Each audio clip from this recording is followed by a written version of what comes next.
Students, I am Saloni and welcome back to the my channel. और आज हम इस वीडियो में पढ़ने वाले हैं impact of privatisation on industry and business in India.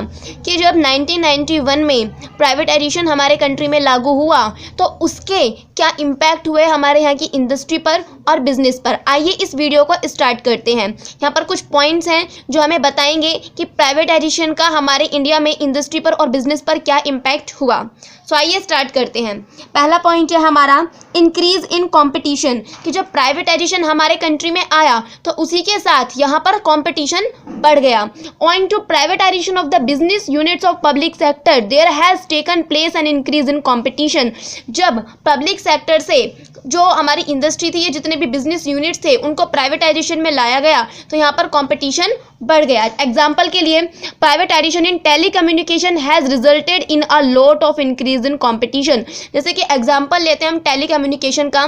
पहले टेलीकम्युनिकेशन पब्लिक सेक्टर के अंडर था, लेकिन फिर बाद में इसको प्राइवेट सेक्टर के थ्रू अंडर हैंड ओवर कर दिया गया। तो उसमें क्या हुआ, कंपटीशन बढ़ गया। पहले जब टेलीकम्युनिकेशन हमारा पब्लिक सेक्टर के अंडर था तब गवर्नमेंट को बहुत ज़्यादा बर्डन उनके ऊपर हो गया था, गवर्नमेंट के ऊपर बहुत ज़्यादा लॉस भी हो रहा था। लेकिन जब प्राइवेटाइजेशन के अंडर आ गया टेलीकम्युनिकेशन सर्विस हमारी, तो ये बहुत ही चीपर हो गया और इसकी क्वालिटी भी बहुत बेटर हो गई। तो हम कह सकते हैं कि इंक्रीज़ हुआ है हमारा क्या, कंपटीशन। किसके थ्रू, प्राइवेटाइजेशन के थ्रू।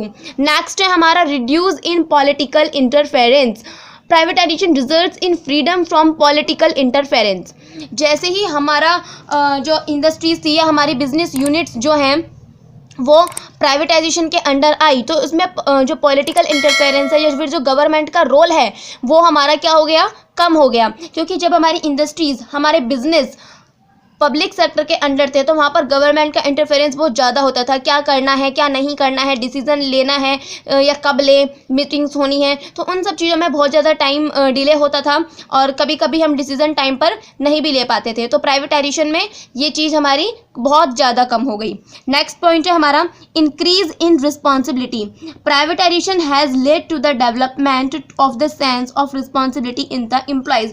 जब प्राइवेटाइजेशन आया तो प्राइवेटाइजेशन आने के साथ साथ हमारी इकोनॉमी को डेवलपमेंट करना है, अपने आप को डेवलप करना है, या हमें जिस ऑर्गेनाइजेशन में हम काम कर रहे हैं उसके डेवलपमेंट के लिए हम रिस्पॉन्सिबिलिटी आ गई हमारे एम्प्लॉयज़ के अंदर। क्योंकि जब पहले वो पब्लिक सेक्टर के अंडर काम करते थे तो वो बहुत ही केयरलेसली वर्क करते थे कि हम कुछ भी काम करें या नहीं करें कोई फ़र्क नहीं पड़ता, सारा काम तो गवर्नमेंट का है, गवर्नमेंट के ऊपर बर्डन आएगा। उनके अंदर ऑनेस्टी नहीं थी, बहुत लेजी थे, वो अपनी ड्यूटीज़ को अच्छे से पूरा नहीं करते थे। लेकिन प्राइवेटाइजेशन के अंदर उनको ये इस बात का डर रहता है कि अगर हमने काम सही से नहीं किया तो हमें इस जॉब से हटाया भी जा सकता है, क्योंकि ये प्राइवेटाइजेशन है, पब्लिक सेक्टर नहीं है। So increase in responsibility. तो जब प्राइवेटाइजेशन आया तो एम्प्लॉयज़ की जो रिस्पॉन्सिबिलिटी थी वो भी इंक्रीज हो गई। नेक्स्ट पॉइंट है हमारा increase in efficiency. Privatisation of industries in public sector has resulted in increase in their efficiency. जब प्राइवेटाइजेशन आया तो पब्लिक सेक्टर का रोल उसमें बहुत कम हो गया। जब बहुत सारी चीज़ें पब्लिक सेक्टर के अंडर थी तो पब्लिक सेक्टर के पास इतना फाइनेंस नहीं था, उनको जो उनका बर्डन था वो बढ़ता जा रहा था, लॉस हो रहा था, तो उनकी जो इफ़िशियंसी थी वो भी बहुत कम थी। लेकिन जब इंडस्ट्रीज़ और हमारे बिजनेस यूनिट्स प्राइवेटाइजेशन के अंदर आए तो उनकी जो इफ़िशियंसी थी वो बढ़ गई, क्योंकि उनको पता है कि हम प्राइवेटाइजेशन सेक्टर के अंडर हैं, हम अगर मार्केट में सर्वाइव करना है हमें तो हमें अपनी इफ़िशियंसी को इंक्रीज़ करना होगा, बेटर क्वालिटी के प्रोडक्ट हमें बनाने होंगे, कम रेट पर बनाने होंगे। सो प्राइवेटाइजेशन के थ्रू बिजनेस यूनिट्स की या इंडस्ट्रियल यूनिट्स की एफिशिएंसी इंक्रीज हुई और साथ में उनका प्रॉफिट भी इंक्रीज हुआ। नेक्स्ट पॉइंट है हमारा increase in rate of industrial growth.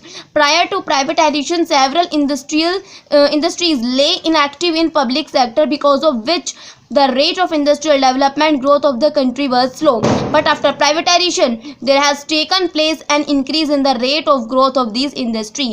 जब प्राइवेटाइजेशन आया तो यहाँ पर क्या हुआ, इंक्रीज हुआ किस में, इंडस्ट्रियल ग्रोथ में, नई नई इंडस्ट्रीज खुलने लगी। क्योंकि जब इंडस्ट्री मतलब हर चीज़ पहले पब्लिक सेक्टर के अंडर थी। जब हमारी इंडस्ट्रियल सेक्टर भी पब्लिक सेक्टर के अंडर था तब बहुत सारे बीच में बाधाएं आती थी कि आपको हर इंडस्ट्री खोलने के लिए, हर तरह की इंडस्ट्री खोलने के लिए आपको लाइसेंस लेना कंपलसरी है, आपको ये रूल फॉलो करना पड़ेगा, आपको इस कोटा के थ्रू यहाँ पे ये काम करना है। बहुत सारे रूल्स एंड रेगुलेशंस थे जिसकी वजह से सब लोग इंडस्ट्रीज़ नहीं खोल सकते थे। चाहे वो कोई छोटी मोटी इंडस्ट्री भी खोलना चाह रहे हो उसके लिए भी बहुत बड़ा प्रोसेस होता था जो कि हर कोई उसको पूरा नहीं कर पाता था या चाहता ही नहीं था।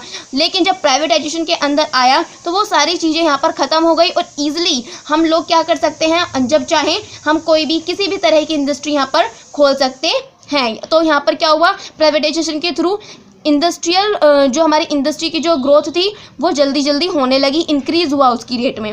Next and last point is freedom in management.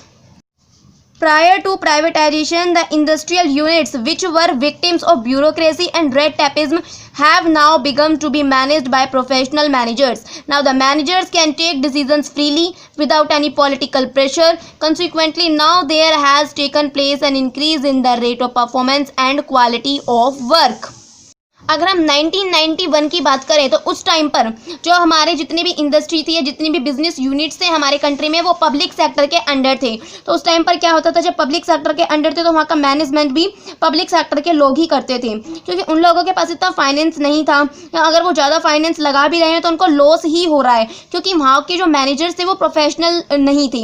लेकिन जब इंडस्ट्रियल यूनिट्स या बिजनेस यूनिट्स प्राइवेटाइजेशन के अंडर आ गई, प्राइवेट सेक्टर के अंडर आ गई, तो वहाँ पर क्या हुआ, जो मैनेजमेंट हो रहा है वो किसके थ्रू हो रहा है, प्रोफेशनल मैनेजर्स के थ्रू हो रहा है। तो वहाँ पर हम फ्रीली क्या ले सकते हैं, डिसीजन ले सकते हैं बिना किसी देरी के, क्योंकि जब पब्लिक सेक्टर के अंडर है तो वहाँ पर पॉलिटिकल प्रेशर ज़्यादा होता है कि पॉलिटिक्स के थ्रू क्या काम करना है, गवर्नमेंट किस चीज़ को लेके खुश है, किस चीज़ को लेके ना खुश है, हमें क्या सोशल वेलफेयर के लिए काम करना है, किस चीज़ के लिए काम नहीं करना है। लेकिन जब प्राइवेटाइजेशन के अंडर सारी इंडस्ट्रियल यूनिट्स या बिजनेस यूनिट्स आई तो उनका मेन मोटिव होता है कि हम ज़्यादा से ज़्यादा आउटपुट करें, चीपेस्ट रेट पर करें और हमें ज़्यादा से ज़्यादा मैक्सिमम प्रॉफिट हो।